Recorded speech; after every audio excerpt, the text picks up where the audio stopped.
Good afternoon and welcome to the Active Wealth Passive Passive Income Active Wealth Show. Man, why did we pick a name that was so hard for me to say? I don't know. We thought it was great at the time. My name is Bill Fairman. This is Wendy Sweet and Jonathan Davis at the end. We are Carolina Capital Management. We do make loans. For anybody who is interested, go to our website, carolinahardmoney.com. Click on the Apply Now tab if you're interested in borrowing money. We also offer passive investments. So if you're an investor looking for passive returns, then click on the Investor tab. Don't forget to share, like, and subscribe to our show. If you have any questions, we have a comment section on the right side of your screen, or depending on the platform you're on, it may be underneath. So, hey. Yeah, we don't know where it is. Jonathan had stepped out and made it just in the nick of time. He's like, he was in the green room. That's picking out his yellow M&Ms. That's right. Because no yellow M&Ms for me. That's right. By the way, we have an awesome guest today, and I'm going to let Wendy introduce Nancy, but I was perusing her website yesterday, and I love the way this thing is set up, by the way. Yeah. So I'll have a conversation offline about that. Yep. Nancy is a good friend of mine, and I had her on my Sunrisers group a few weeks back, and I always love just talking with Nancy. She's got stories that she can keep you entertained for a long time. And I love that about her. This girl it's amazing all the stuff that she's done. You know, you talk about women that have energy. She is ate up with it.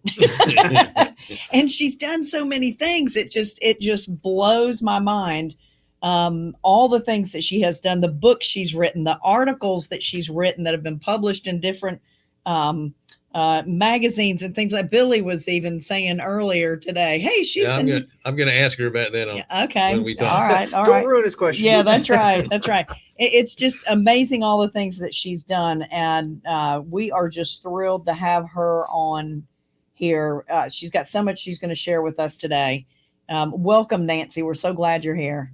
Well, thank you, Wendy, Bill, and Jonathan. I'm so excited to be a guest on your show today. And I know we were having some laughs, about before the show started. And I like to be entertaining. What I love about real estate is that there is a never-ending opportunity to have a good laugh, whether it's at yourself or a deal or a seller or whatever it is. And I think that's the one thing it keeps me going. It's just always something around the corner there. So it's either laugh or cry, right? Yeah, and one of my stories I want to share today is about a little crying, a little pain. If you've been in the business long enough, you go through all the gamut of all the different emotions. You know what I mean? Like, get a bad contractor. I got asked to talk on Halloween for Quest. They said, do you have scary stories? And I was like, can I talk about bad contractors? Well, I'm waiting for them to hear back from me. But, when you have a house, just a quick little bad story. A house that we were working on, I had gotten the tools and the materials, and I had bought 48 cocks of tube. Right, 40 tubes of caulk. And I was like, where did those tubes go? Because they didn't use them in the bathroom or the kitchen. Well, we found out that the sliding glass door that weighs about 400 pounds, the contractor tried to glue it in with caulk. Goodness. Oh my goodness. Yeah. Well, we're going to leak. So instead of sliding this way, you just push it forward and it falls over. Yeah, no opening it there. So I guess short on screws or something. And so he just decided to caulk that bad boy. We were wondering why it was like kind of sliding out of the, but only when it's hot. Yeah. That's funny. That reminds me of Walter Walford. I was walking through a house with him, and it was a split level. And this house It's literally split. Was split in two. You can see the ground through it. The ranch part of it and the two-story part of it were separating. It's almost And like he did a jump. The to land, the other side. the land down in the Delta region of Mississippi kind of moves around a little Yeah. bit. And so I walked into the house, and there was a really nice set of built-in shelves up against the wall, and I noticed it was backlit and the power wasn't on. It was the sunlight coming in. I said, Sunlight. Walter, what are you going to do about this big crack? And that's exactly what he said. Caulk. That really wasn't what he was going to do with it. Yeah. But it was funny. Yeah. Yeah. Well, Yeah, well, see, that's why you got to just laugh sometimes, you Yeah, know. that's So true. yeah, and fortunately, the deck we have a deck being built, and so the guy that's doing the deck, he saw that, and oh my gosh, this was just a blessing. You know, sometimes you get blessings from above, and you know what? He took about 2 hours. Him and his buddy ripped out that patio door. They put in a header, like if the house falls down, that door's not going anywhere, right? And you know, a couple $100. It was the best couple $100 because my husband and I, we were like, okay, let's go rent some scaffolding and we'll get those suction cups, you know. And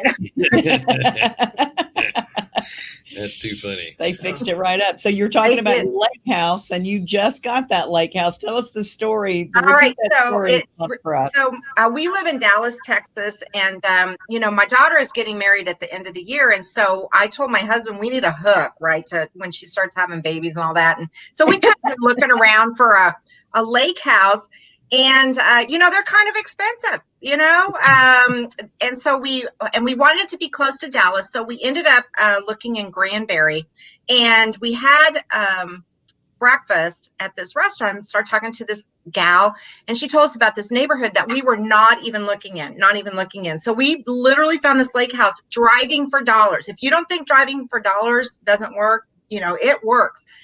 So the backstory in the house was it had actually been on the market the prior year, and sat on the market for over 200 and some days because the guy didn't have a very good realtor. She took a picture of the carport and didn't even mention the nice deck, the deck and the water and all of that. So he didn't sell the house. So guess what? He's a motivated seller, and it was just getting ready to go back on the market.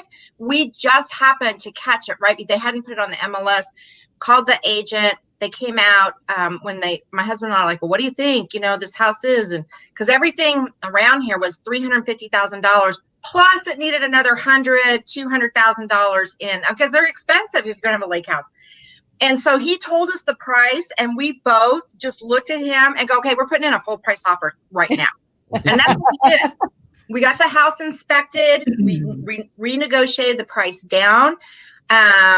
And we got the price, and I was telling backstage, I was saying even our lender said that we got a good deal. And you know, when your lender says you got a good deal, you got a good deal.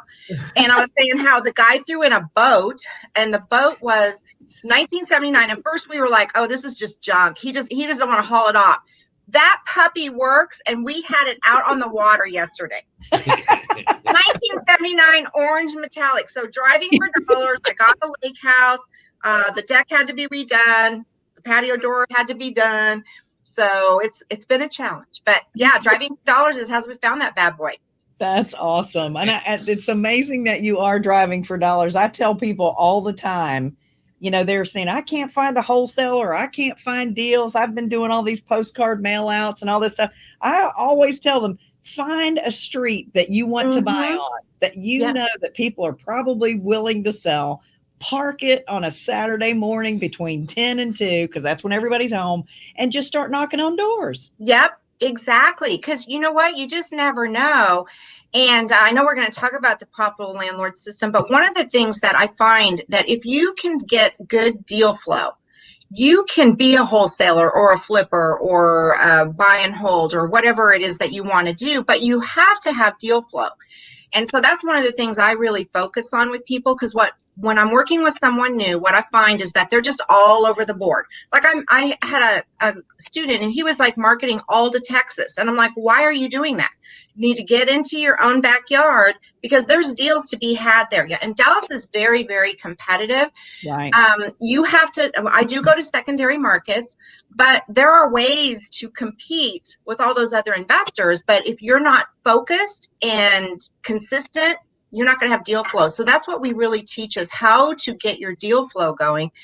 And, we just don't have a problem with that. And we use driving for dollars. We use, I just use note cards. I used to use postcards and letters and not door knock, but my two go-to marketing techniques are driving for dollars and using note cards on targeted lists that I'm, culling, and I only market to, I'll talk a little bit about my marketing. I market to properties in an area that I want to invest. Okay, so and sometimes they're secondary, but there's a certain location, a certain appreciation that I've already analyzed, and I focus on that area. So I like to do handwritten note cards, and it says, this is my key message. It says, Dear Smith family, I'm interested in the property at 123 Main Street. If you're interested in selling, call me. And it has my number, and that's it. That is my marketing message. That's just like, I'm just giving you that. And about every 100 cards I send out, I get at least one deal that pays for my list. Wow. And I'll make anywhere from minimum $5,000 if I end up wholesaling it to actually acquiring a property. So that is my go-to. Driving for dollars. Anytime I'm out and about looking at a property, I always drive a neighborhood where I'm at. So those are my two really. And if you just stick to an area and you stick to your consistent messaging.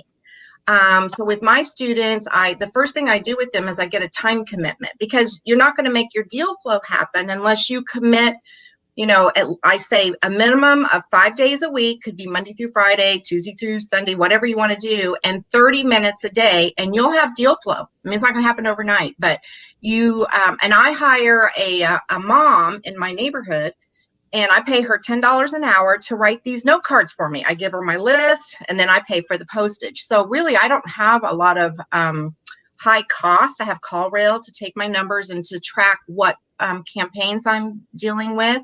But that's how I do all my marketing. That's awesome. I mean, you would have paid like tens of thousands of dollars for that. That's right. That's exactly right. Yeah. So, Nancy, a professional interview typically has structure. And since we're not professional, Okay. we started off right into some stories.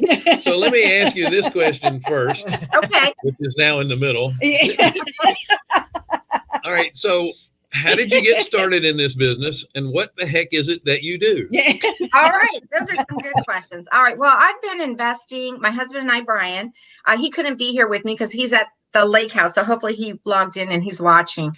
And we, this is how we got started. We lived in Arizona, and in 2005, when the whole, the market went crazy in Phoenix, we had been living in our house for about 8 years. And we were ready to kind of, our kids were getting bigger, and we kind of wanted to just move into another house. And I had always in the back of my mind, gosh, I don't even know if they had those kind of shows, those flipping shows back in the day, but I always had an interest in real estate. I just, I was a blood bank management consultant. That's what I did. I helped blood banks become more cost effective by managing their call centers. So we started looking around at properties, and we were like, dang, these for what we had, we couldn't afford what the same kind of house that we had was about 3 times more. So we said, that's interesting. We started going to open houses in our neighborhood. And what was happening is houses were flipping in our neighborhood. So my husband and I are a bit adventuresome. And we were at an age where we said, when can you make this kind of money? And you know what we did?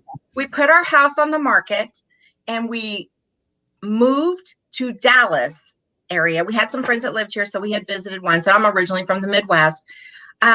Within 3 weeks, we put our house on the market, we cashed out, and we quit our jobs. I said, we can get jobs anywhere. I mean, we're both smart people. I'll go flip burgers, but when can you make this kind of money? So that's how that was our first go round with real estate. I was like, dang, you can make money. And when it's your homestead like that, it's all tax free. Yay. So that was the first time in my life that I had been able to just go, I didn't have to rush out to get a job, right? So I really thought about it, and I was like, I always had an interest in real estate investing. So the realtor that we worked with, she introduced me to a real estate investor. And I wanted to come and work for her, and she wouldn't hire me because I had no real estate experience. I was very organized and everything. And so I offered to work for her for free. I said, just give me 30 days. I just want to learn. I want to know about real estate. And she handed me, here's another tip. She handed me Gary Keller's, the blue book, Real Estate, How to Become a Real Estate Millionaire. And she goes, read this. And when you read it, get back to me. And then I'll meet with you. So she wouldn't meet with me until I read it. And I went home and I read that book in a day and a half. And to this day, that's still my Bible for buying single family rentals, the way Gary goes through it. So she was impressed that I read the book so fast. And she did hire me for peanuts. I mean, literally, I think I worked for her for like $5 an hour. And this was 15 years ago. And I was already, remember, I'd been a management consultant, so I was used to making way more money. But it was the opportunity to be mentored by this person.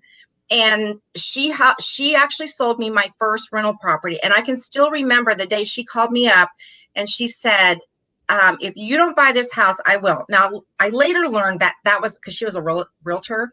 And I later learned that was just what she always said to get you to buy the house. And I remember one time I actually used that. I was like, well, if you don't buy that house, I will. And I was so scared. I mean, we did buy the house. We got and we were putting a chunk of change down. This was back, before the whole, I think Countrywide was our lender, if that's how long ago this was. Wow. You could pretty much breathe. But, we were so nervous about, I remember that pit in my stomach about, oh my gosh, I'm getting ready to buy this house. Is this what I want to do? Oh my gosh, it seems so risky. And I mean, I palms were sweating. It was very scary. And most new people that's what prevents them from moving forward is the fear, right? So we pushed forward. We got it rented right away. I had two people that applied for the property. One was another realtor, and one was a guy that was a handyman, and his wife worked for South Fork, the ranch here that used to be on TV, South Fork. Oh, yeah. And I asked my mentor, I said, who should I rent to? I don't know. I didn't know how to screen tenants. And she said, rent to the handyman and the lady that works at South Fork. Don't rent to the realtor. Why? Here's another tip for you. Realtors' income is based on the market, and it ebbs and flows. Where they had steady income, they ended up being, we kept that property for about 13 years, and they were the original tenant. Wow. So they paid the rent and everything. So that's how, and then we just started buying properties out. So after the first one, and then when we bought the second one, we still had little butterflies, but we kind of knew, and we kept to our formula. We buy 3 bedrooms, 2 baths, 3 bedrooms, 2 baths. So we stuck to a certain formula, and that takes the scariness out of it. Plus you learn, how to do your due diligence. So, and what I really love about this business is all the people that you meet. Like, she was wonderful. Her and I became great friends. We started a property management company together. She unfortunately passed away in 2015. And so I'm going to talk a little bit later about a book I wrote that's going to come out. But she taught me so much. I learned everything that I learned from her. And I work with her, and I had a partnership. So I love, and then just all the people that I've met that are interested in helping you grow, whether you pay them or, mentor them or whatever. But you know what I don't like about real estate is the people. And the reason I say that is because with all the good people that are out there that want to learn, there are people out there, and I'm just bringing this up because I had a recent incident with some contractors. I just wish there was a way to regulate that industry, because I feel like I know what I'm doing. And I'll have these contractors, like I was telling the story about the patio door that the guy tried to glue in with caulk instead of, and then he takes off. And then, or one guy, he said he was going to do this work and he didn't. But then the people that take advantage of the new people, like I'll meet people at real estate investing groups. And I met this one young couple, and they had spent, $40,000. And I just said, and they weren't anywhere. I said, stop, just stop. And we invited them over to our house for a Saturday morning coffee. And we just, not that I know everything, but what we do is we tell our story. This is how we do real estate investing. So then, fast forward, I met a 22-year-old girl who she was at a networking event, and some people had left her some money. I think it was her grandparents. And there were these other wholesaling company, and they were on her, just on her. So I took her aside and I said, hey, you don't know me, but if you'd ever like to just come over and talk to my husband and I, we don't push anything. We just tell our story. Well, then now that I have the profitable landlord system and I am a mentor and a coach, she reached out to me, and she's one of my students. I'm happy to say that. And she's been wanting to do it. And I said, you just need to pull the trigger. And within 2 weeks, she had her first appointment that we went to, and we made an offer on a house 2 weeks after starting it, because we worked on her consistency and her messaging and her focus. Awesome. Excellent. That's awesome. Yeah, I see people, I've had people come to me for loans and they don't qualify because they spent literally $70,000 to $80,000. I know. And, and during this COVID thing, what I've seen is, and you can just see it on Facebook, people that have been in the business like a nanosecond, and now they're a coach or this, right. And we, even though I do charge, we're very affordable. I'm very transparent. And you know what? I back it up with a money back guarantee. If you didn't get, if you don't get what I say, as far as like getting a deal or getting qualified for lending, because we do talk about, how to get financing for these properties. I'm going to give you your money back. I'm not sitting here saying, oh, I want your money. I want your money. I want to make it affordable for people because I want them to be successful and I want them to have the life that they deserve. But they just need, people are like, oh, well, why should you pay for it? There's all this free stuff on the internet. Well, yes, but if you're the kind of person that just needs a roadmap to get there because you don't know, and I'll meet a lot of people that are like, well, I need to do my cash flow. I need to be a wholesaler first. And you know what I say to those folks? It's like, well, you know what? Being a wholesaler is actually probably one of the hardest exit strategies in real estate investing because number one, you have to have superior negotiation skills to get that property at such a low discount. And then you've got to have your buyer's list so that you can wholesale it. I didn't wholesale my first property till maybe a year or two ago. Because if I find a deal, I'm going to figure out a way to get it. Keep it for myself. You know what I mean? That's right. And the other thing too is, you don't have to pay $10,000, $20,000, $30,000 to get a good coach or a good mentorship or even a good program on what it is you want to do. You don't have to pay that. No.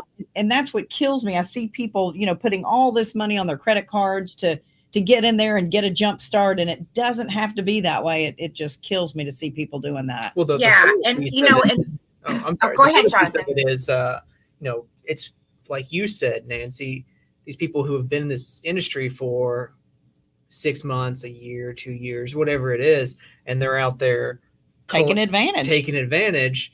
And, you can't guide somebody with 1 year of experience. You can probably barely guide someone with 10 years of experience.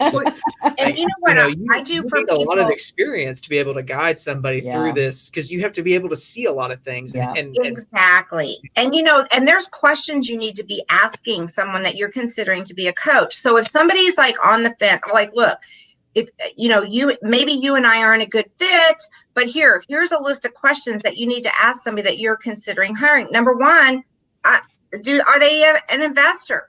Right. I love it when people say, oh, I need to find a realtor that knows about real estate investing. And my question is, well, how many properties do they have? You know what I mean? Because if they don't own real estate, how can they be a real estate a realtor that it knows about real estate investing? I mean, buying and selling houses, it's not that hard, but to really know what type of exit strategy to use, to really do the due diligence on the repairs. Is it going to be cash flow? Do you know how to find an appreciating property? So that property that I talked about, my very first property that I was so nervous to buy. Fast forward, so we sold it for a couple reasons. Or number one, the guy had been in there when I first put him in. His rent was like $1,000. That's what the rent was back in the day, right? He qualified for $1,000, and so I'm a big believer in long-time. I love long-time tenants, so I don't raise the rent craziness. Like I don't do $200. I look at, okay, what do I need to raise it to keep the tenant in there? Because if you raise it too much, then they move out, and then that causes me to spend more money on the turn. So, but by the time, I had it over 10 years, he could not afford the rent, because remember, he went in at $1,000 and a $50 increase. He didn't have the income because the rents now had gotten up to almost $2,000. Wow. Well, and there was a lot of deferred maintenance on the property because he'd been there for so long. And the property had more than doubled in price. So we did an exit strategy that allowed us to leverage that appreciation that we had gotten to buy more properties. And that's really how you build the generational wealth that people really, really want. Right. Cash flow is great. I mean, if you can get $100, $400 on cash flow, that's really good. But where you really make the wealth is in the appreciation and how to leverage your properties. That's how you do it. So. Yep. Well said. Do you have a formula, Nancy, of what kind of income you want to have? What's the profit on the income that you want to have every month off of any particular property? Is, you want to make 300 in profit, 400 in profit. What is it that you're looking for mostly? So mostly it's so that so we do have a certain limit that we want to get to, because my husband, Brian, still works a full-time job, and we need the benefits. So when you have to have benefits, you need to have my income. So we know my income plus his income plus, it's not like I turned 29 yesterday. I need to have a cushion for the medical. So the medical is probably what keeps us in the game. But as far as like a monthly amount, so as long as all of my mortgages are covered on my properties, I have one property, but for the most part, I carry debt on my rentals. So as long as all of that is covered, I'm able to pay for my marketing, right?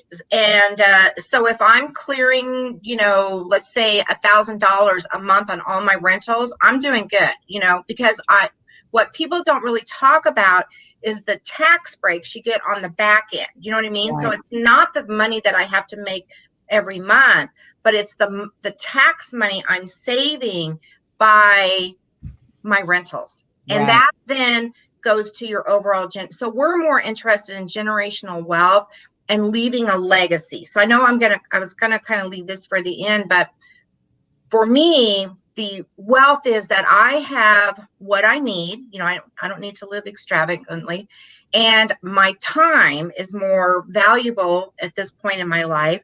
So I want time for my family, but I also want to leave a legacy for my family. So we then went down the road of creating a nonprofit. So I don't know if this is the right time to kind of jump into that, but yeah, talk about your husband and the nonprofit. Okay, I will. Thank you, Wendy, for letting me share this. And Brian would be here because this is really his journey. And so as the spouse, I've witnessed what he's gone through and lived through it. So we've been married. We've been together for over 25 years. We've been married like 20, I think we just had our 23rd. Sorry, honey, if I forgot how many years. It's 22, 23, you know what I mean? And after we are married, so we're a blended family.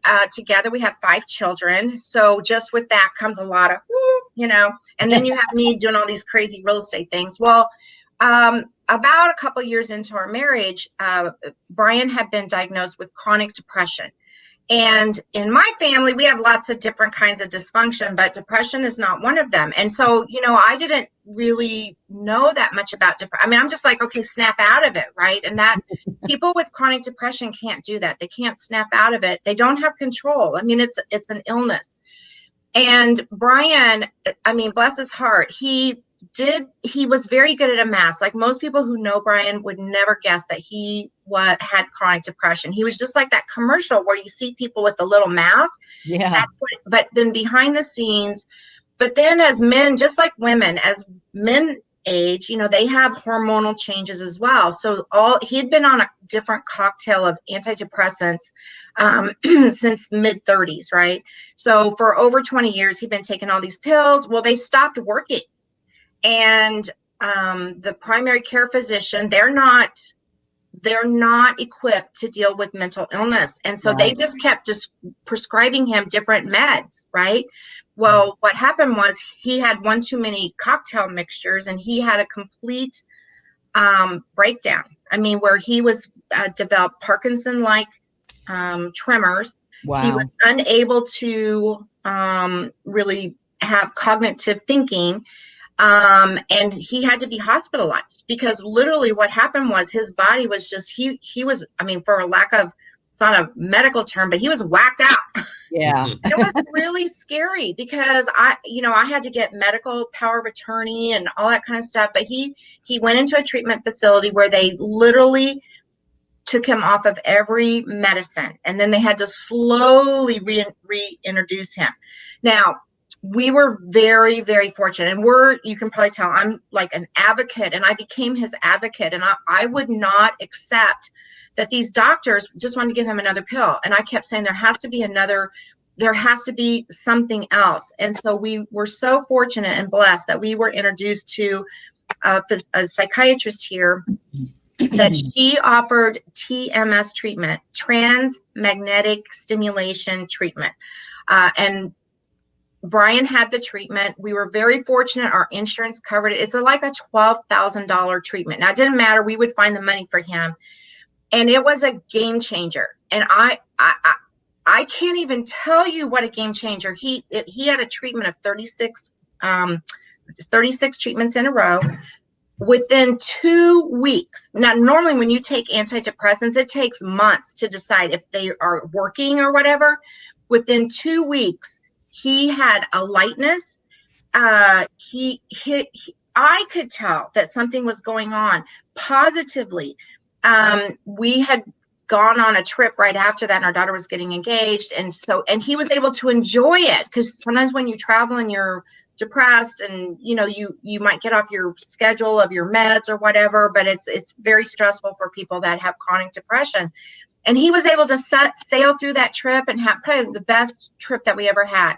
So that made a believer. And then as we started researching more about this, because we'd never heard about it, what we found is that a lot of doctors don't even talk about it because it's pharma, big pharma wants to push all the antidepressants, the pill. Right. It is expensive. There was a lady that wrote a book that we've become friends on LinkedIn called 3000 Map of Light or something like that. And anyway, she has a similar story, like the insurance wouldn't cover it, and doctors were just trying to give her another pill. And but I'm telling you, this for Brian was just a game changer, and a game changer for our marriage, because if you are with somebody, I've known people that had a depressed spouse and they ended up getting a divorce. I mean, it's very lonely. There were times when he just, he didn't go with me to presentations or networking, or he couldn't be excited about a deal we found. And it hurt my feelings, but he could not, it was beyond his control to have the empathy, and there's only so many pills and cocktails that you can take. So now it's like we have a honeymoon. I mean, he had not quite, it was just a little over a year ago, he had the treatment. It's like a whole, like a honeymoon, a new marriage, the freshness. It's been amazing. I mean, it makes me just go, oh my gosh, all this time that's gone by that we didn't know about this. So we want to be advocates for other people that might be facing this. So we decided that we were going to create a nonprofit. It's called Map of Hope. And I'm so excited. Just a couple weeks ago, I got approval from the IRS that it's actually a nonprofit. We have a website. It's called mapofhope.net, because .com was taken.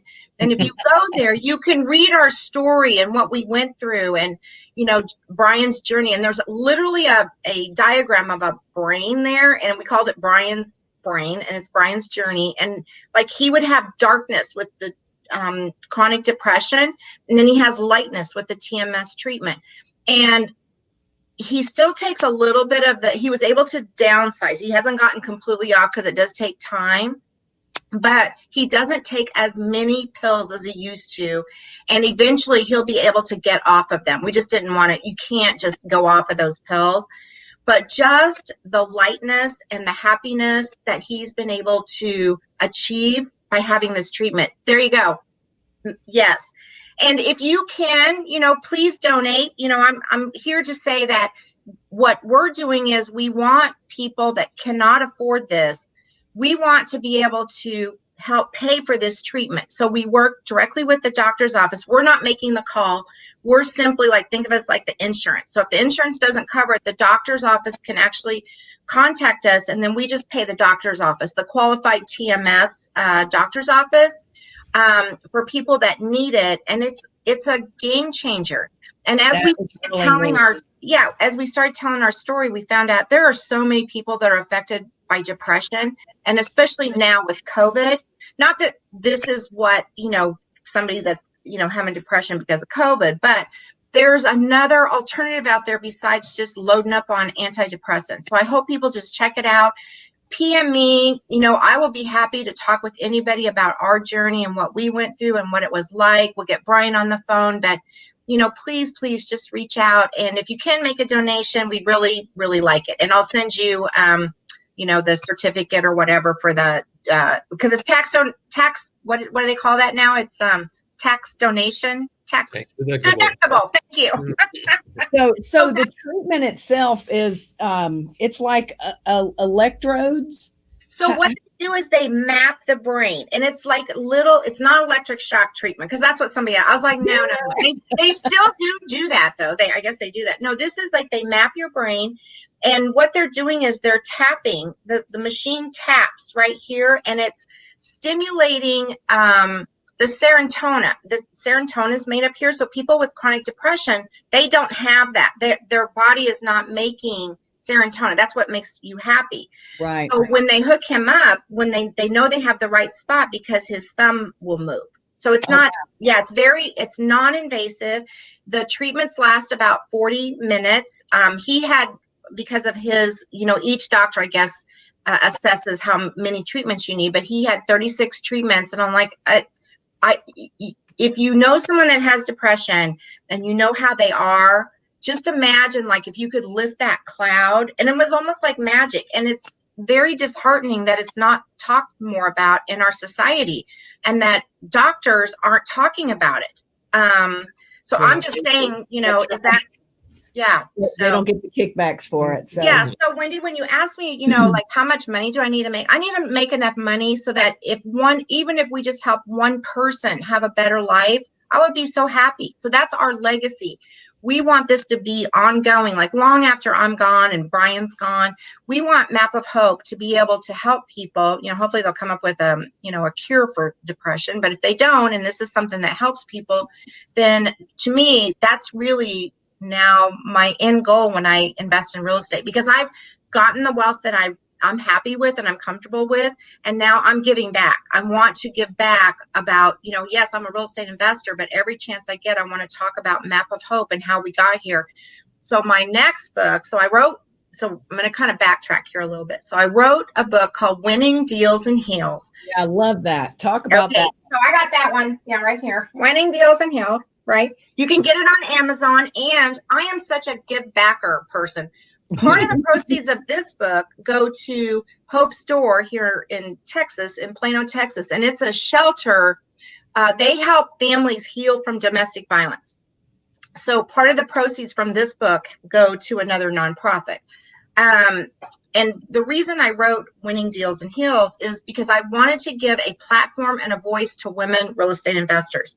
Now, I think in the last 12 months, it's gotten better, but most of the conferences that you see, most of the podcasts that you see are men driven. And not that men don't have a lot to say too, but I saw that you were going to be on the QuestCon that's coming up in November, and Liz Faircloth, and she does the Invest Her, and I run the Dallas chapter of Invest Her.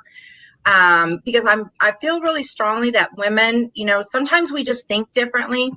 And one of the things I work with people on, not be emotional, like I'll talk to people, and the reason the story behind Winning Deals and Heels is I had a friend, and I get frustrated with contractors and anybody who does flips or, rehabs. I mean, you're going to run across a bad contractor. It's just going to happen. Well, one of my friends called me up, and she had a bad contractor experience, and she cried in front of them. And so I was raised like, yeah, don't cry. Right? And I was like, don't cry, because then they think, and it doesn't change their mind. They're still going to rip you off. And I said, and it kind of started off, a lot of my female real estate investor friends were like, well, and I kind of find this too, we kind of have to play a different card than men do. Now, I know how to tile, and I know how to, use a hammer. So I'm usually on a job site doing something. So they know, at least I know what I'm talking about. And so, but, from time to time, I mean, I'm blonde, and I'm sorry, sometimes you have to play that card, you know what I'm talking about? I don't really want to say it. There's going to be a book about the differences between men and women and dealing in the real estate industry. But then I thought, you know what? I don't want to focus on that. I want to be able to tell women that are sitting there and maybe listening in the audience today, like, maybe their children, they've raised their children, and they're looking for that. How can I make more money? Maybe they've been laid off from their job through no fault of their own because of COVID. Maybe they got a divorce. Maybe their husband died. But you know what? You can be a real estate investor. Mm-hmm. And in the book, there's common threads. There's myself and 9 other gals that I interviewed, and we all have common factors. Mm-hmm. Number one, we all had a trusted mentor. Some of us paid for them and some of us didn't. And there's different ways to pay for things, right? Like my mentor, I went to work for her for peanuts, right? Mm-hmm. We all hired somebody that did our menial tasks, like housekeeping, hate it. Hire a housekeeper. Maybe it's somebody, now you can do the groceries online, but get rid of one menial task. You know what I mean? Your time's worth more than that. Mm-hmm. Women, I'm sorry. I mean, men, maybe you are like this too, but don't be emotional about your real estate investing. It's a business. That's you know right. What? One of my students, she's talking to a seller, and he just wants too much money for the house. And she goes, well, do you think I could talk him down? I go, well, you know what? The delta right now is about $60,000. So no, I don't think you can talk him down. But what you need to do is just say, hey, this is the cash offer I'm going to give you. We could talk about subject to, but I mean, we were so far apart. So know when you got to cut bait and move on, right? You just, mm-hmm. You're not going to cajole them into a $50,000 drop in price. And don't just spend the money because you want to jump in. I met a young couple, and they bought a house, and they overpaid, and I told them, don't, they called me after they bought the house. And they're like, what do you think? I said, don't over improve it. Don't, you're in a neighborhood. And so they were, they lost about $20,000 on the deal. And I said to them after an appropriate amount of time, I said, well, why did you buy this house? And the response was, we just wanted to get in the game. Don't get in the game. Don't be too hasty to get in the game. Get in the game sensibly. And then the last thing is that start small. Don't, I've taken coaching programs, right? And I take what I need from them. So I don't need to learn 20 different strategies to sell a house. Right. I need to learn one and then master it, and then I can move on. Now, one of the things that I do in my course is I do teach people how to monetize leads, because we focus on single family, but when I do my marketing, there are houses that are not necessarily a single family, they're not going to make a good one. So I talked about my first house, how I got, and I was so scared. Well, fast forward 15 years. And here's what I did yesterday. I put a deal together. So I have a house under contract I never saw. Do not do this if you're brand new. Okay. I've been doing this for a while. So I'm buying it for $70,000. I already have sold it. I'm going to owner finance it for 90 or 115. The ARV on the house is 140. Okay, wow. I bought it for 70, right? I'm using private money to buy it, right, from my private money people. And my terms for my buyer is that any points I pay, the fees, because how I set up my private money lender with my Quest IRA folks is I pay their fees to borrow their money. So I pay points and then I pay the percentage. So basically my buyer is reimbursing me all of those costs. So this is my first deal. Remember, I've been doing this for a while. I have never seen the property and I'll have zero money out of pocket. Zero. Beautiful. I'm actually doing a no money down deal.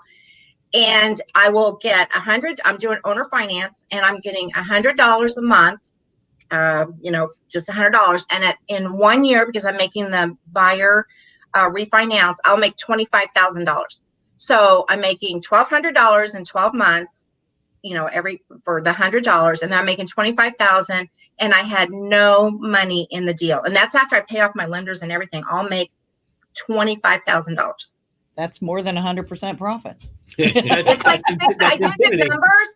I'm actually doing next week. I'm doing a webinar on how to grow your small dollar IRA, and I'm actually using this that case study. It's 617% is our return on investment. That's awesome. So you're doing that in your IRA. You're buying the house in your IRA. So my private money lenders are using their IRA money. Gotcha. So I have 2 private money lenders that are using their IRAs. So they're going to make total. They'll make $6,000 plus 15. So they're going to make $7,500. One's doing 40 and one's doing 35. So they're about 50-50 on it. And they're happy, and they're people that have, that's kind of my little niche with my lenders, is that I have a lot of people that I use their small dollar IRA, and I help them become private money lenders. That's awesome. That's awesome. And I'll have an online course about that, like in a week or two. So let's talk about your program that you have. Okay. And how can people learn about that, and all of these things that you're saying you're doing, the webinars and stuff? How can people get in touch with you to get on those and be able to enjoy that with you? So I partnered with a company called Real Estate IQ. You can just Google them. You can also email me at nancy@kvnhomes.com. But I've partnered with Real Estate IQ to do this series. It's over the next 3 weeks on how to invest with your small dollar IRA. And then the Profitable Landlord System is, just website, Profitable Landlord System. There's an online assessment so people can take it. And then after they've taken it, then I'll just follow up with them with a phone call. And the phone call, what we'll do is we'll kind of assess what their goals are. My program is dedicated to helping people buy single family rentals and build generational wealth through single family rentals. So if you're interested in multifamily, this is not going to cut it for you. If you're interested in commercial, we don't do any of that. It's strictly single family rentals. Awesome. There would be like duplexes or whatever or whatnot.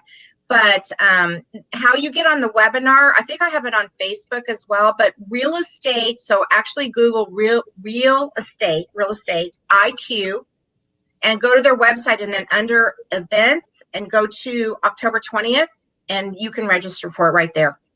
I think you have it on your website as well, don't you? Either under media or events or something like that. Yeah. On your KV Homes. And if they email me direct, I'll send them the link too. But so the Profitable Landlord System is basically, I have broken it down into easy to follow steps. So there's 5 different modules. One is about how to find the sellers. And so what I want to do is talk a little bit about that, because if you don't have sellers, you won't have tenants. You don't have to get loans. None of that. But it'll take you all the way through if you want to grow a team. That's how I designed it. So it's meant for people that have 5 or less rental properties. If you already have 50, I probably can't teach you anything. Maybe how to property manager or something like that. And I do offer a separate course just on property management, like how to find a property manager, what to ask them. But I just want to stick a little bit on the profitable seller. That's what I call them, because that's what you want to find, is they're distressed and they're a profitable seller, because you're going to make a profit off of them, right? And so what we do is we work through 10 different, I call them risk factors, because when you are looking for a property, there's location, there's the age, there's the size, there's the, floor plan layout. And those individually don't matter, right? Doesn't matter location, doesn't matter about age, but when you bring them together, I actually rate each one of them. So I'm just going to give you an example for me. So my first property that I talked about was a 3-bedroom, 2-bath, built 19. I like properties that are 1978 and newer because why? Not because the builders were better or anything, but because of the lead-based paint. Because when you're dealing with tenants, you always have to have them sign it. Great So point. but when I'm marketing, if I find a property that's 1950, I'll wholesale that, or maybe I'll owner finance it. So there's a different exit strategy. So when I'm looking for my rentals, I have a certain formula that I use, and that's what I teach.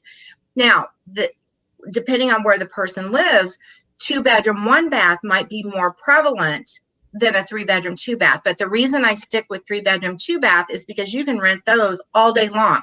I mean, that's a family, that's somebody that's downsizing, so we look at the location, the age, and then I also look at appreciating areas because I'm going to buy properties that I've already identified as appreciating. And then the other thing we're going to look at is rents in the area. So let me just break this down. So the property that I bought, it was a few years ago, but you could apply it to any of the rentals I own today.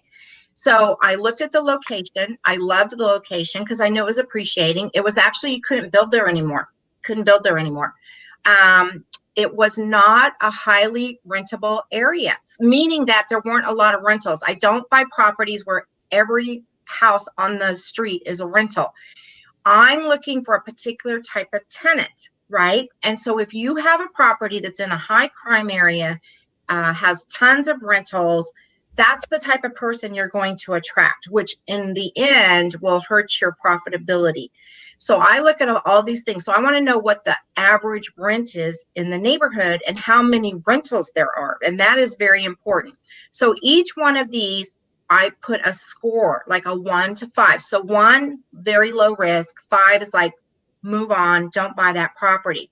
So when you go through the profitable seller module, you will learn, okay, how do I figure out what's a good location? So the location that's good for me might not be good for you because number one, I only want properties that are within a 30-minute as a rental, as a 30-minute one way from where I'm at. Okay, now I have a property. Nancy, this is incredible stuff. Okay, and all right. Man, I wish we could get into more, but that's exactly what people needed to hear. Is just one great example of what this program. I mean, I want to hear more. Unfortunately, we're at a hard stop. All righty, but you know what? But like I said, it's out there. I'm having a special. So if you contact me direct, and you mentioned Carolina Capital, I'm going to give you a discount on the. Oh, yay! Thank you for doing that. And let me just say this really quick. It's only 13 weeks. This is not like a year's worth of stuff. You'll be able to learn this stuff, put it in use, and start getting your properties. It's not like it's a very short amount of time that we work. It's very intensified, but at the end of it, you're going to have all the tools you need to go out there and buy all those properties. And it has a money back guarantee. And a money back guarantee. So if I don't live up to what I said I would do, I'll give you your money back. So that's awesome. Right? Awesome. So yeah. And that's the profitablelandlordsystem.com. Yep. We've got it on the board here. Nancy, you have just, I wish we had 3 more hours for you. You've given us so much great information, and I'm so thrilled that you've shared all the things that you've shared. There's wonderful things that you're doing. You're an inspiration to men and women everywhere. Well, I hope so. And I really appreciate it, and I'm proud to call you my friend. Me too, Wendy. And thank you so much for having me on. It was great. I know I can just. Well, yeah, and we can sit and listen because it's good stuff. It's good stuff. Thank you so very much. And y'all have a blessed day. And thanks again. I look forward to talking to you soon. Thank you. Excellent. You. And folks, thank you so much for joining us today. Again, it was the, what do we call our show again? Passive income. See, they don't know either. Income, active wealth. It's on the screen. He knew. Thank you. He can read. So we are Carolina Capital Management. We make loans. Our website is carolinahardmoney.com. If you're a borrower interested in borrowing money, click on the Apply Now tab. If you're an investor, click on the Investor tab. We only take interesting borrowers. Yeah. That's right.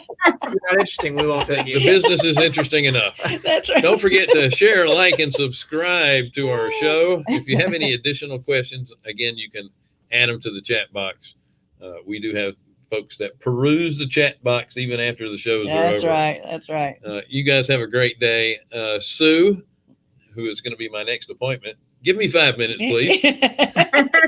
Talk to you later. Listen, I'm sure. Thanks. Bye-bye.